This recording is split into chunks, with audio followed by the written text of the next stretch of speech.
Alex, Blaine, thank you so much for joining me. Cheers to that. Another cup of tea, my second. Well, I thought, seeing as I've accidentally gone viral myself stateside, probably not the right word to use in the current climate, but I thought we would go stateside, catch up with the newly retired Captain America. Blaine, how are you? Obviously, you've had your elbows deep in diapers, so you've probably been fairly distracted from things being sort of not the routine, but has it sunk in? Yeah, it's pretty amazing. I've never been more simultaneously amazed and terrified all at the same time, and I think that's not unusual for a new parent. And I mean, my wife and I feel so blessed and fortunate that our new baby girl, we just took her in for a 1 month appointment, and she's growing like a weed, and thankfully very healthy. And obviously the times are a little bit challenging for everyone, and so we're doing it the best we can to stay safe and hoping everyone is safe out there. But incredibly grateful. So I mean, you go from making tackles to changing diapers pretty quickly, and so the coffee's on tap, and we're having an amazing experience just so far. Hands just as dirty as they always were. Alex Corbisiero, thanks so much for joining us, Corbs. Thanks for inviting us into your bedroom, first of all. No worries, man.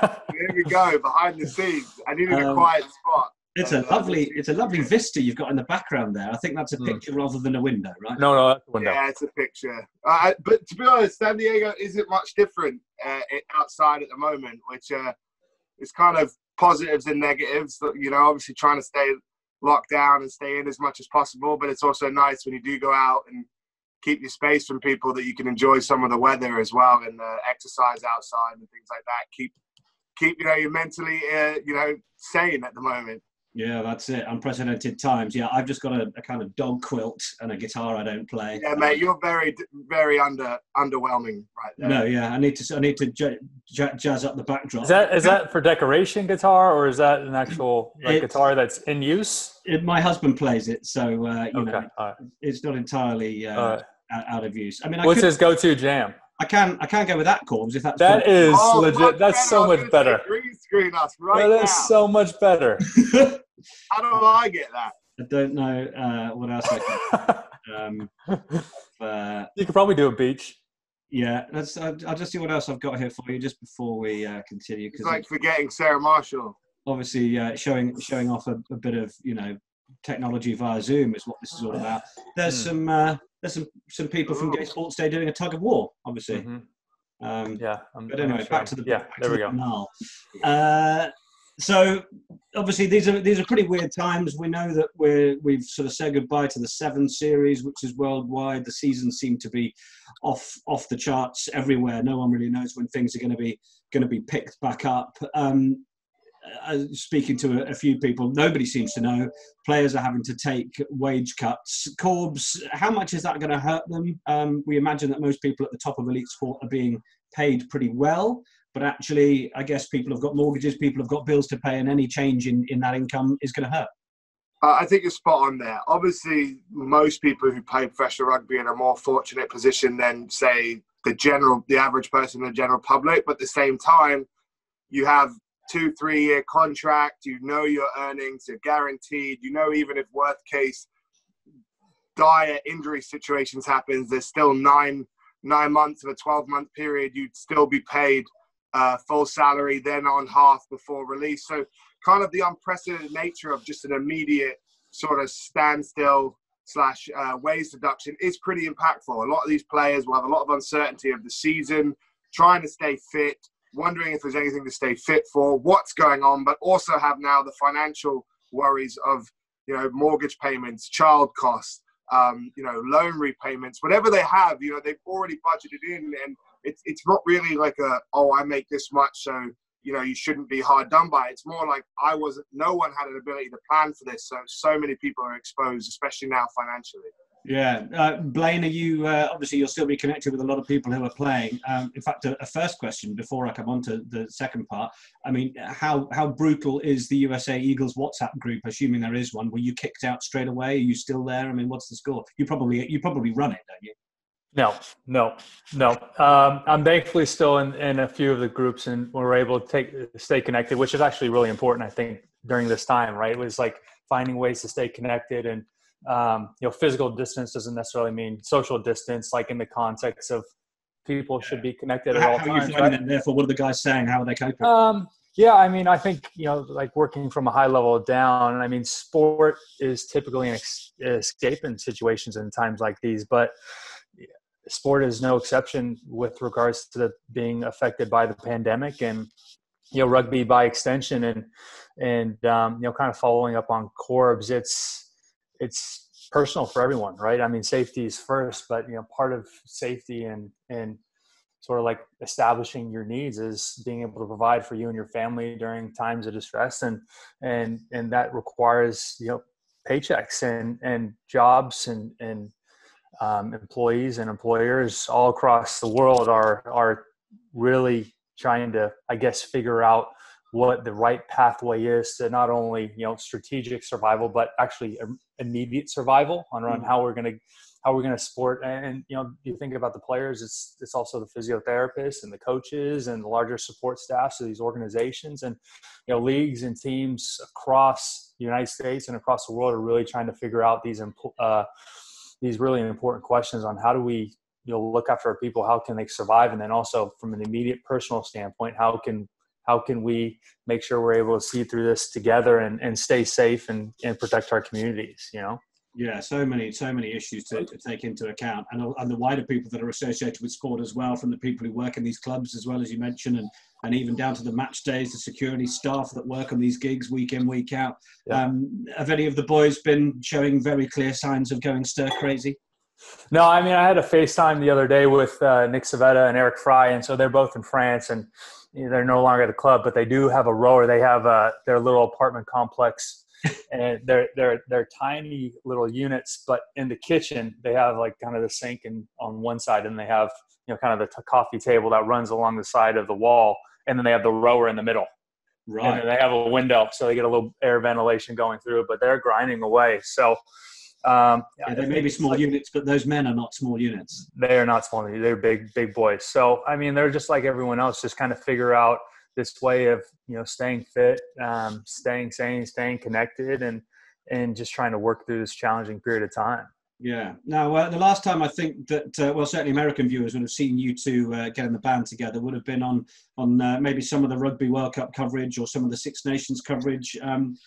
Obviously, Blaine, you were part of that Rugby World Cup campaign. Corbs, what have you sort of noticed in terms of being involved on the broadcast side over there in the States and bringing rugby to everybody over there? We all, I think the Americans are sick of us using the sleeping giant phrase. It was used plenty during the World Cup. But do you think rugby really is catching on? What insight can you give us on it? Yeah, I think it's all trending upwards. I think there's so many positive signs. Obviously, sort of, siphon off what's going on right now with this issue. The World Cup, obviously, the viewership, the exposure it got on American television with NBC Sports, windows on NBC, the subscriptions to the NBC Sports Gold, which is sort of gives you everything rugby-wise are up. Those sort of metrics, I know firsthand, are definitely trending upwards. The quality of rugby played in the United States is at an all-time high with the immersion of the MLR, and that now giving you a professional-based squad to continue to develop, to feed into the national side. And I think from a national point of view, as much as the World Cup was disappointing from, say, on paper sort of results, when you look at the group they're in, the hurdles they had to climb, I think the ability to stay competitive in some of those games is a massive credit to that team, and it's a good sign of where we're going. I would love to see where the US are going to be if MLR hopefully is able to continue here, is in 2-3 World Cup cycles, what a professional ranks and a bigger player pool and more coaching, better coaching dripping down from that. Those clubs are going to actually have academies and stuff developing. And then that's just adding in as well the collegiate side of rugby. I think collegiate rugby in America is ever growing. The quality is getting better. The coaching is definitely better. And the recruitment from international players boosting that level too. That is the perfect feeder into sort of the MLR as well. And what I think is amazing now is finally, I know Blaine will probably be able to speak to this even more than me, but there is actually a pathway for players. They can start in high school. I think the key is getting the game or as much people touching the game in high school and in younger ages is still the biggest hurdle for rugby. But there's actually a pathway to develop through from sort of where a lot of the guys who are at the top now, the pathway was so much more sort of, you know, individualized, and guys kind of made their way to this place and came together, where now there seems to be a much more of a structure to get players up there. And I do think there's more of a palatable appetite for the sport from a brand commercial aspect as well, and just the way the sport conducts and represents itself. Do you think that of all the leagues and sort of in the world that have had to have their seasons cut short, do you think MLR not being able to bounce into this third season is probably one of the biggest sort of losses in terms of a growth market? I think it's a huge loss. I think it's just a loss for the momentum that the league was starting to build. Every club, I think, if you look at it, it's the first time really you've had, you know, individual capital or. We've got, sorry to interrupt you, Corbs. There he is. We've got a surprise extra visitor. Better late than never, I guess. Good afternoon, Freddie Burns. Oh, he's connecting his audio. He's going to be with us in a minute. A little surprise extra visitor. Sorry to interrupt you and cut you off there, Corbs. It's all right, mate. I'm bang on point where you want me to resume. Yeah, while Fred gets sorted out, you carry on, Corbs. So basically, I think it's the first time you ever had like individual, you know, entrepreneurship, finance capital behind rugby and invested in growing rugby region to region in their own areas as such. And I think it's a shame that they've lost that momentum. But at the same time, I don't think that momentum's completely lost. They still are going to be entrenched in their communities, players growing. And the biggest takeaway for me from this is that the MLR actually have committed to paying their players out for the contracts. All the MLR contracts will be paid in full. Yeah, which I think is the right thing to do for the league. Credit the owners for taking that on the chin and really just to try and ensure the longevity and that people want to come back next year and the influx of internationals continue. I think this is a pivotal time for rugby in America, and MLR is definitely one of those key components for its longevity and success here. Nick, just jumping off on that, I think it's the MLR actually in a lot of ways has sort of been at the front end of some of the decision-making processes from how to deal with this situation, right? So they make a really early decision to suspend their competition. Then they make a decision to eventually call off the third season, which, you know, we're all gutted about, but was a responsible thing, right decision. But then they quickly pivoted to this virtual competition, and as far as innovating, find ways to capture audience and then, you know, really kind of create value for viewers. And you know, one of the things that Corbs and I talk about is really a key component to the American market is, okay, how do you distribute and expose people to as much the sport as possible? And then you build that aspirational infrastructure. Then the pathway in the ecosystem is basically starts to feed itself, which is, you know, kind of the key of unlocking, hopefully, our given landscape. Hi, Freddie Burns. Yeah. Lads, you all right? That's the longest I've ever seen Freddie Burns quiet, by the way. I've got to admit, I've no clue what's happening here. This is the first time I've viewed anything like this. How is everyone safe and well? Yeah, good, buddy. Better late than never, mate. You know, I'm sure you've got a busy day on at the moment, so you know, glad you made it on time. What skills on offer today?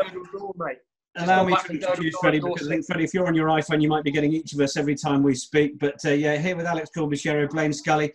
Given that Captain America's retired recently, we thought it would be quite good to tap in and speak to someone who might have played alongside the man. So it's really, really brilliant that you've been able to join us. People who are watching this will have been sat there as Blaine and Corbs were talking, just going, he's there. How has he not been brought in yet? So your patience is amazing. Freddie, how are you? How are you enjoying quarantine? And what are your memories of Mr. Blaine Scully? Yeah, I'm all good. Obviously, it's a strange time for everyone.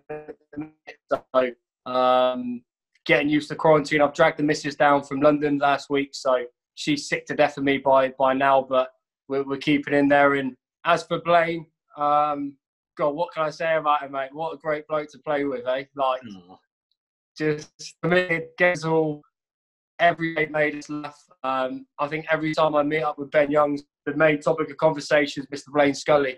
I'll tell you a story. So my first ever game, we played, it might have been Newcastle or something like that, and Blaine was on the, and it's my first time playing at Oxford Road. It's however many, 20,000.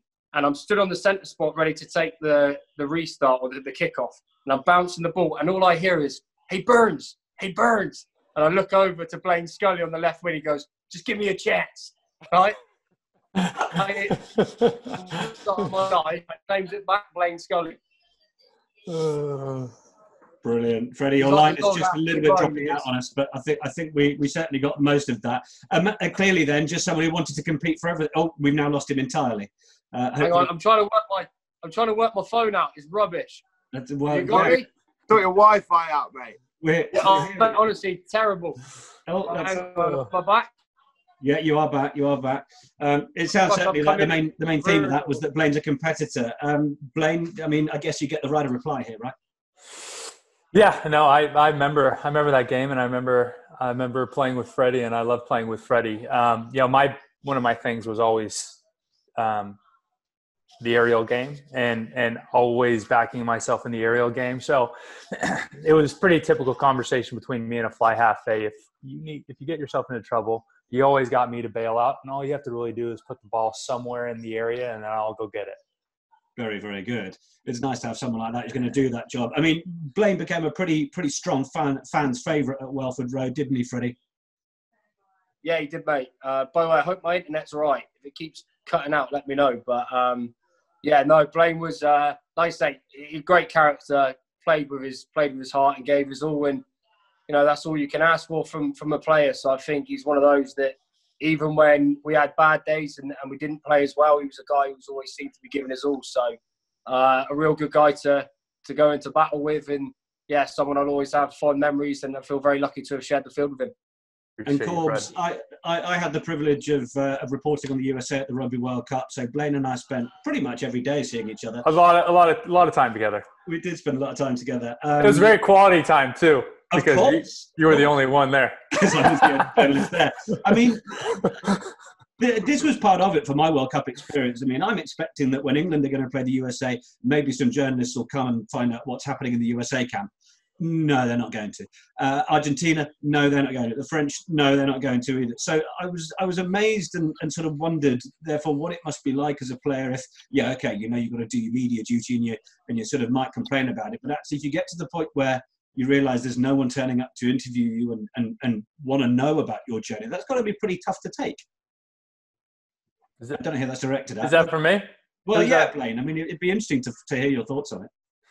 Yeah, I mean, obviously, I was really grateful for the time we had together. I mean, I have really fond memories of us, our one-on-one press conferences. But I mean, it's just part of the job, right? Whether it's you or whether it's 30 people in the room, I'd like to think I wouldn't change. I'd probably give you the same answer either way, which I think you found enjoyable and frustrating at the same time. But I think, I mean, it was what it was, but the reality was also that we were at a Rugby World Cup, and as a rugby player, that's what you're there for. So, I honestly, I want to be able to share my passion for the game, share my passion for representing my country with as many people as I can, and representing, everyone in between, from my collegiate coach to my parents to the young rugby player who's just picked up a ball in California to every Eagle who's worn the jersey, or just everyone in the country in general. I want to represent the best I can to as many people as I can. But at the end of the day, it's about stepping between the white lines and going to make tackles and hopefully trying to put in good performances. So, I always knew that's where the priority was. So, I could get through a press conference with just you and me. Plus, you're a really good guy anyway, so it didn't matter too much. Bless you, steady on. I mean, Alex Corbs, he's all a bit too nice guy, right? I mean, where's the dirt on Blaine Scully? It's just he's a media manager's dream, surely. Well, this is my take on Blaine Scully. How did this happen? How did this happen? By the way, and the legacy that he'll honestly leave behind. And I think when we look back on a few years from now, Blaine Scully will be a trailblazer. The fact that he was able to come through the collegiate system, to make it in the professional game in Europe, to captain his country. He's going to be one of the first of, I know there's many to follow now with the way rugby's moving forward in the United States. So there'll be a lot of people saying Blaine was way ahead of the curve. But where I think Blaine really sets the bar for me is the way he's conducted himself off the field. And I think that's where he sets the bar high for Americans in this sport, for all athletes in this sport, is he's been an out-and-out professional. He's disciplined on and off the field. He's a perfect teammate. He is the perfect poster boy, role model for kids to look up. Just the way he's conducted himself and about his career will have inspired a number of parents to let their children play rugby, a number of kids to want to pick up a rugby ball. And that's where I think where the Blaine Scully sort of legacy lies. And I think it will just keep growing as he's in this next chapter. This is the guy who set the bar very high for those to follow him. And I think everyone's aware of that and everyone looks up to Blaine. And that's where I think he's sort of, the way he's carried himself will carry rugby in America forward in a lot of ways other than just what he was able to do on the field. You are too sweet. Y'all are too sweet. Wow. I mean, what's more to say? Well, it's nice to hear those tributes. And look, Mr. Captain America, as you've been, you're certainly going to be a lot. What about Freddie and Corbs? They beat the All Blacks together, didn't y'all? Yeah, Freddie, it was on yesterday. Did you watch it, mate? Mate, 2 days ago. I watched it. I clipped up my 2 penalty kicks, mate. It'll be going on Instagram when I get My missus was just waiting for a moment to I fucked up. Mate. We can beat that out. We can beat that out. It's just you can spare if you like. Yeah, she just was looking for moments. I had it on and she was just mugging me off for just reminiscing. But what a day. What a day. Yeah, all right. Well, then let's tap into that. Come on. I mean, we're all blowing smoke up Blaine's arse. Let's get on to the next thing. Let's get on to the real business. I mean, that was a hell of a day, right? Yeah, it was the first time I'd watched the game back as a whole. I actually live commentated on my Instagram live the first half because it was that good. And Barnsley was killing me because he was so on the All Blacks. And even at half time, wouldn't believe until the end. He just kept thinking, which I get because they were so good at that point, hadn't lost for forever, world champs. And when you look at the team, but mate, we went after them in every facet of the game that day. Yeah. You could see it watching it back. Just didn't make it easy. Work rate off the ball, physicality in the contact. Manu was running riot, putting pressure on them at every set piece, scrum, line out, was something else. Breakdown. It just had there was no wonder the dam burst eventually, because if you watch it back, it's people want to say the All Blacks had some sort of virus or something. No, they were losing key facets of the game over and over again, and all those little things add up to pressure, and eventually the dam burst. And that came with the way we scored the tries, the way they were trying to rally, they were trying to have key moments. God, I'm going to go and put my boots on. With consistent themes that were going on in that game that eventually were the difference maker. Defensively, our line speed, our pressure, our work rate to keep getting over on it. That Manu intercept try, Kieran Reid, that's all because of the symptom of what was going on in that game. Constant pressure, constant frustration, constant line speed working, and then needing to try and force the game to get back into it, and you get that try and you run away from it. There's so many facets of the game where I hadn't watched it back in full, and I was loving it. So many guys fronted up. It was a different England team at that time. We didn't have, we couldn't play the rugby that England play now. One of the reasons we didn't have the ball carriers that England have now. If you look at how England have developed, the Vunipolas were still in their infancy at that point. The gain line, the physicality, we didn't have that. We were a team of grafters. We played a little bit more of that sort of Saracens of S, kick to compete, chase, unbelievable defense, and then play on the turnover or execute your options. We didn't really have that sort of amazing rugby that we could play now. So we sort of had to take them on. There was still a lot of power in that team, though. I mean, you sort of say they weren't the carriers, but there was enough power in there to take that side on. Yeah, just not in the same way that England have a few players now. It's just bash the door down every time. It was such more of a collective effort. If you watch it, when you watch the team, it was an out-and-out 23-man graft that day that got it done. Yeah, Freddie obviously has enjoyed watching it back. What do you remember that day, Fred? I'll be honest, I just couldn't. It was all very surreal for me. So it was my debut as well. So it was I remember, I think Floody picked up an ankle injury the week before, and I'd been out on the drink on the Saturday night, and Sunday morning, 9 o'clock, my phone goes and says Stuart Lancaster, and he said, "Look, Floody, it looks like it won't be fit for next week. We need you up in camp because you'll be on the bench." And this is on the Sunday. You don't normally get told till a Tuesday, but he sent it to me. I thought, geez, I got to get going. So I sort of got a Barocca down me. So I've had a couple of cold showers and drove up to Penny Hill Park like I was fresh as a daisy. And then, it got to the match day. I was like, I only felt like a competition winner. Like, my shirt was a bit baggy, the shorts didn't quite fit. And then I just watched the boys go out and do an unbelievable job for, I think it was 60 odd minutes. And suddenly Mike Catt turned around and was like, Burnsy, get your kit off, you're going on. And I was like, gulp, like me. And ended up getting my little knobbly knees on the pitch and putting over a couple of penalties. And, you know, the only thing I really remember is my first penalty kick at goal was about 10 metres out, slap bang in front, the crowd singing Swing Low. And you're just like, this is ridiculous. And then final whistle went, and next thing I remember is waking up on my heated bathroom floor at Penny Hill Park, mate, with a little pile of stick next to me. It was good times. No, mate, I watched that back, and I honestly, not without respect, I couldn't remember how early you got on for your first cap in a big game like that. Was epic, mate. Like, in fact, they took Faz off in the 60-something minute, early 60s, I think. Is that how early you got on? Yeah, so I got on about 62, but I think Faz was struggling with a bit of cramp, if I remember rightly. Yeah, I'd forgotten that detail. Wow. Yeah, I'll tell you what, it's amazing just because God, I know it's the old cliche, but like, I dreamed of playing for England. You're then facing the hacker, then you're watching the boys. Like I say, I remember when Manu got that intercept, and suddenly I look at the scoreboard and you're thinking, we might win this. Or it kind of, as the game built, it kind of felt like there was confidence in the week, but then as the game went on, it was like, it went from we can win this to we're going to win this to we're going to smash them and we're just going to keep going. And it was like, minutes before I've never been part of. In the few before you got on, was there a bit of you that was going, it'll have been nice to have just, been here and been on the bench. I'll get to have a beer with the boys. I won't have actually been on the field, but this is going to be a win we can celebrate. But actually then you're like, oh no, I'm really going to play a part in this. Yeah, no, to be fair, it's still one thing now, even at 29. I'm terrible at being on the bench. I'm terrible at not getting on. Like, I do really struggle with that.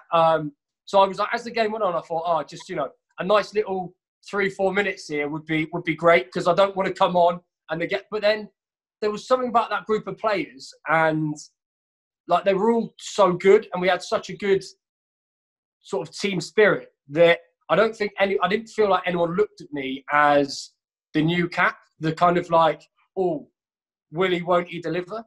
I just felt like I'd come on, the boys were like, this kid can do it. Like, we're backing you the whole way. You want. Exactly. And so for me, it just happened. And I actually remember it must have been about 70 odd minutes. I think they gave away a penalty and I'm looking for the ball to kick it to touch. And I'm just thinking, what the bloody hell is going on here? Like, where am I? Like, it was mental. And then the one thing I did have, I tried to rush off the line. And when I rushed off the line, David Pace was coming back and I actually run into Pacey and no one picks it up. But yeah, I was a bit all over the place. But, those days are few and far between in rugby. So such a special occasion. And to watch it again and watch it back, it's just, good memories. Yeah, absolutely fantastic. Really lovely to hear you guys talking about that. I mean, England going into November, assuming that we're all back into a sporting context by then, it's another roster of sort of first tier countries, and then second tier. Is it Fiji? I think that they've named in November. I mean, being Tonga. Is it Tonga? Or is it Tonga? Oh, it might be Tonga. Yeah, maybe you're right. But it's interesting, having spent time particularly with the USA, and wondering, well, actually, when would a nation like that be invited over in that November window? Is the premium that's needed from Twickenham to get people through the gate for a bigger game needed than perhaps the people they think would turn up for a USA game? And Blaine, do you feel that more of these big international sides need to start taking the development of sides like the USA, more seriously? Do you think it is their responsibility for the good of the game? Maybe. I mean, I think it's a really complex question that I don't necessarily solved with just sort of one-off intermittent test matches, although I think they're really good benchmarks. I think the conversation is so much more comprehensive than that. I mean, we touched on it a little bit earlier as far as the game growing. I mean, there's still a lot of work fundamentally as far as building the ecosystem that then populates the national team and making it really competitive. And that's not just specific to the US. That would be across this sort of, what I like to call the emerging countries, like the 10 to 20 ranked teams, right? So, I mean, we have our top 10 teams all in fully professional domestic environments, which are really important, I think, to the long-term growth and viability of each country. So again, Corb's point on the importance of MLR as far as part of our aspect. And then, we talk about the academy structure. Well, the United States has one of the best academy structures in the world. It just happens to be in the university system, right, where those players develop in fully professional environments for the most part in all the other sports, and then they move to the NFL or NBA or Major League Baseball, whatever it is. So, and then as players are exposed to high level competition, high level of training, high level of coaching and development, then that's when at the top end, those access to opportunities is from a competition standpoint, then creates the benchmarks around, okay, this is where a level we need to be at consistently in order to challenge for World Cup. Because, working backwards, I think, what the game really wants and what it needs is 20 to 24 teams that can go out and win a Rugby World Cup. And if you have that, then you have a lot of really interested markets across the world outside of just, the 10 to 12 rugby playing countries as your key markets, which then is actually good for the business of the sport. But I guess across many other sports, you probably don't have 20 teams that could win an international tournament.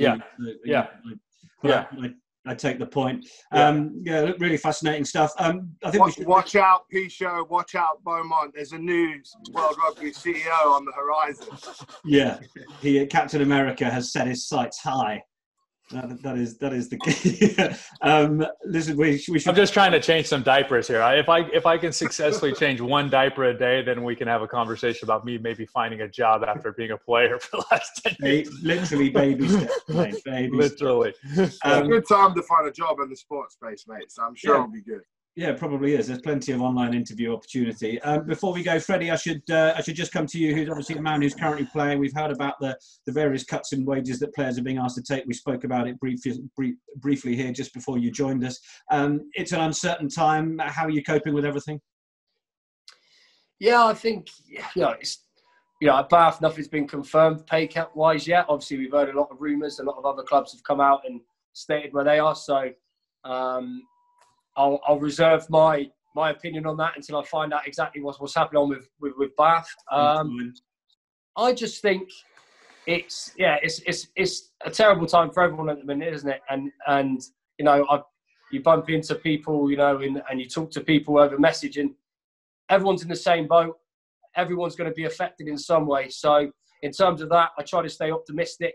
I'm trying to listen to the guidelines and sort of stay in and all that sort of stuff. And we just got to adhere to that. And what will be, will be. And we just got to be together and united and fight out the other end of it. That's rugby and society as a whole. So, and if you're anything to go by, hanging out indoors with the Burns family is probably quite good fun, right?